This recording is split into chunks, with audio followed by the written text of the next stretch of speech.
ಧ್ರುವ production ಹೆಡ್ಡ. Mahalakshmi ಮದುವೆ ಸೋಮವಾರದಿಂದ ಶನಿವಾರ ಸಂಜೆ 6:30ಕ್ಕೆ ನಿಮ್ಮ ಸನ್ ಉದಯದಲ್ಲಿ. Balraj Wade production head.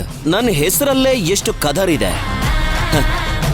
ಇವರೆಲ್ಲ ಅಕ್ಷರಾಭ್ಯಾಸ ಮಾಡೋಕ್ಕಿಂತ ಮುಂಚೆ ಈ ಗಾರ್ಮೆಂಟ್ಸ್ ಅಲ್ಲಿ ಪ್ರೊಡಕ್ಷನ್ ಹೆಡ್ ಆಗಿ ಸಾಮ್ರಾಜ್ಯನೇ ಆಳ್ತಾ ಇದ್ದೋನು ನಾನು. ನನಗೆಲ್ಲ ಇವನ್ ಯಾವ ಲೆಕ್ಕ. ಹೇ,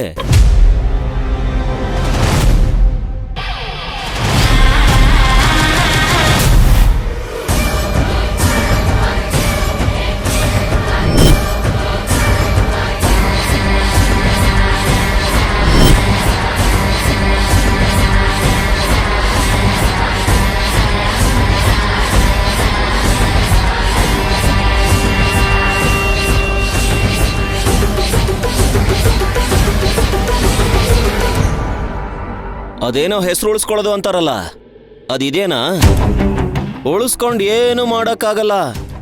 ತಗೊಂಡೋಗಿ ತಿಪ್ಪೆಗೆ ಬಿಸಾಕಿ ನೀನ್ ಸೂಪರ್ವೈಸರ್ ಕೆಲಸನ ಮಾಡ್ಕೋ ಹೋಗು. ಅದನ್ನ ಹೇಳೋ ಅಧಿಕಾರ ನಿಮ್ಗಿಲ್ಲ ಸರ್. ಆ ಅಧಿಕಾರ ಇರೋದು ಪುಷ್ಪಕ್ ಸರ್ಗೆ ಮಾತ್ರ. ಕರೆಕ್ಟಾಗಿ ಹೇಳಿದೆ ಮಗ. ಏನೇ ನಿರ್ಧಾರ ಇದ್ರೂ ಅದನ್ನ ಪುಷ್ಪಕ್ ಸರೇ ತಗೋಬೇಕು. ಪುಷ್ಪಕ್ ಸರ್ ಹೇಳಿದ ಮೇಲೇನೆ ನಾನು ಇಲ್ಲಿಗೆ ಬಂದಿರೋದು. ನನ್ನ ನಿರ್ಧಾರ ನಿಮ್ಗಿನ್ನೂ ಅರ್ಥ ಆಗಿಲ್ಲ ಅನ್ಸುತ್ತೆ ಬಾಲರಾಜ್.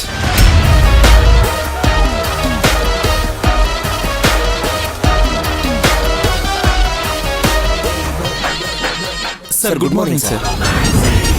Good morning sir. ಏನ್ ಬಾಲರಾಜ್ ಸರ್, ಇಷ್ಟು ದಿನ ಹೇಳಿದಿರೋ ಗುಡ್ ಮಾರ್ನಿಂಗು ಇವತ್ತು ಇಷ್ಟೊಂದು ಹೇಳ್ತಾ ಇದ್ದೀರಾ? ಯಾಕೋ ನಾನು ಇಷ್ಟು ದಿನ ಯಾವತ್ತೂ ಗುಡ್ ಮಾರ್ನಿಂಗ್ ಹೇಳೇ ಇಲ್ವಾ ಸರ್? ಇವರೆಲ್ಲ ಸುಮ್ಮನೆ ನಿಮಗೆ ಹತ್ತಿಸ್ಕೊಡ್ತಾ ಇದ್ದಾರೆ ಸರ್.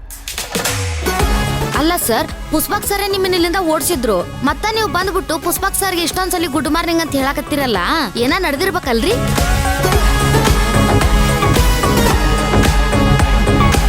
ನೋಡಿದ್ರ ಸರ್, ಇವರೆಲ್ಲ ನನ್ನ ಹತ್ರ ಹೇಗ್ ಮರ್ಯಾದೆ ಇಲ್ಲದೆ ಮಾತಾಡ್ತಾ ಇದ್ದಾರೆ ಅಂತ. ನೀವು ಒಳಗೆ ಬಂದಿದ ತಕ್ಷಣ ಅಧಿಕಾರನ ಕೈಗೆ ತಗೋಬೇಕಲ್ವಾ? ಹಾಗೆ ಬಿಹೇವ್ ಮಾಡ್ತಿದ್ದೀರಾ. Am I right? ಸರ್ ಹಾಗೆಲ್ಲ ಏನೂ ಇಲ್ಲ ಸರ್. ನೀವು ಹೇಳಿದ ತಕ್ಷಣ ಓಡ್ ಬಂದ್ಬಿಟ್ಟೆ ಸರ್. ನನ್ನ ಡ್ಯೂಟಿನ ನೋಡ್ಕೋಬೇಕಲ್ಲ ಸರ್. ನನ್ನ ಜಾಗದಲ್ಲಿ ಹೋಗಿ ಕೂತ್ಕೊಳ್ಳೋಣ ಅಂತ ನೋಡಿದೆ, ಇವನ್ ಬೋರ್ಡ್ ಇತ್ತು. ಮಿಸ್ ಆಗಿ ಇಟ್ಕೊಂಡಿರ್ಬೋದೇನೋ ಅಂತ ತೆಗೆದು ಪಕ್ಕಕ್ಕಿಟ್ಟೆ ಸರ್.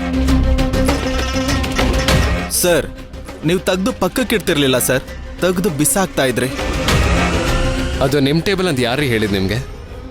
ಸರ್ ಅದು ಪ್ರೊಡಕ್ಷನ್ ಹೆಡ್ ಕೂತ್ಕೊಳ್ಳೋ ಜಾಗ ಅಲ್ವಾ ಸರ್? ಅದು ಹೌದು, ಪ್ರೊಡಕ್ಷನ್ ಹೆಡ್ ಕೂತ್ಕೊಳ್ಳೋ ಟೇಬಲ್ಲೇ. ಯಾರಿಲ್ಲ ಅಂತ ಹೇಳಿದ್ದು? ಆದರೆ ಈಗ ನೀವು ಪ್ರೊಡಕ್ಷನ್ ಹೆಡ್ ಅಲ್ವಲ್ಲ?